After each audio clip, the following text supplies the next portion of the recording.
Yields back, and our last questioner before we take a recess for votes will be Ms. Mace from South Carolina. Thank you, Mr. Chairman. Got a little sidetracked by your answers, or actually non-answers, by Representative Perry this morning on EO 14019 about federal agencies, political appointees, specifically at federal agencies, and the electioneering that would be allowed under that executive order. Why do you choose not to answer his questions this morning?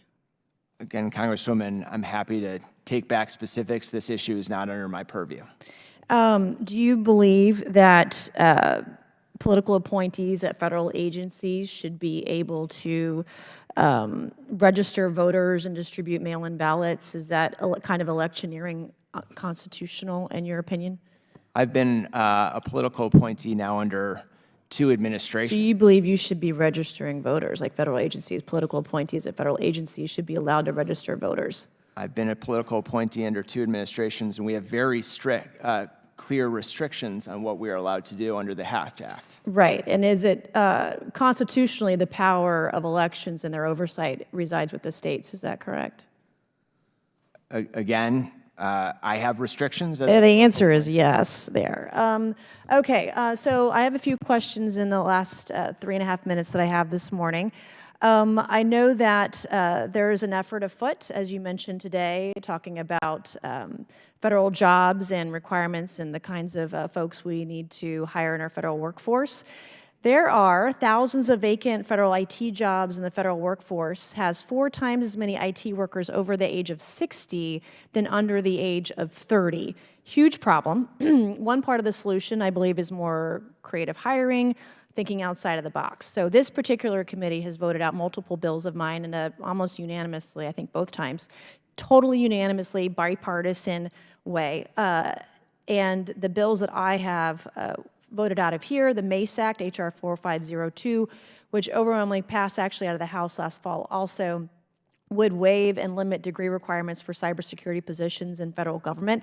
And then just a couple weeks ago, we passed out of this committee H.R. 7887, the Access Act, which would do the same thing for federal contractors, federal contracts and their workers. So do you agree that these measures would be important to meeting our hiring goals for federal agencies in cyber?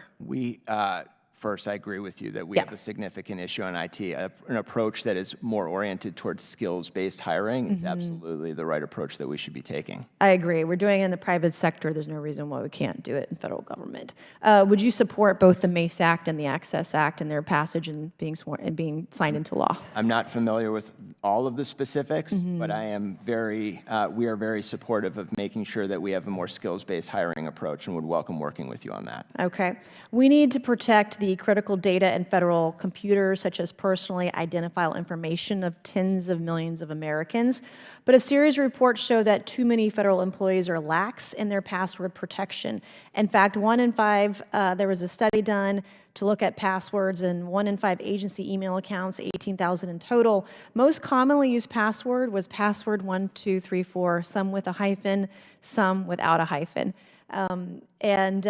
Hundreds of accounts were using these passwords. Is there any way to hold federal employees accountable for not using appropriate cyber hygiene and putting America's data at risk when their accounts get hacked? We absolutely need to strengthen cyber hygiene, and one of the ways that OMB is focused on doing that is driving multi-factor authentication across all of the federal workforce. Is that a requirement? We are driving agencies to have multi-factor authentication across federal personnel. Do you know what percentage of federal employees are doing multi-factor? I don't have agencies? a specific number, but happy to follow. When did you guys start doing that push? In 2021, the president issued an EO on cybersecurity with a broad range of measures. Our responsibility was over federal systems. We issued guidance, what we call our zero trust strategy, that has been focused on a range of actions for agencies to take on endpoint detection, on monitoring, on multi-factor authentication. We've also built those strategies into our budget process, so we make sure that agencies have— And then I have 30 seconds. Are there any consequences for federal employees that don't follow guidance when it comes to password protection, cybersecurity issues, et cetera? All federal employees are accountable to their managers on a broad range of— How are they held accountable then? How is that done? I can't speak to the specifics of any individual action, but federal employees are responsible for following the guidance of their agencies and their. But then when they don't, what happens? I don't want to speak to a hypothetical about a specific situation, but our expectation is that agencies are moving forward on improving their cyber hygiene and on multi-factor authentication. But do you get reports back on how many federal employees are following guidance in cyber hygiene, like the numbers? I don't want to give you an imprecise answer, but I'd be happy to follow up. But are you getting reports at least? Our OMB office monitors performance across agencies on things like multi-factor authentication, yes. Okay, thank you, and I yield back.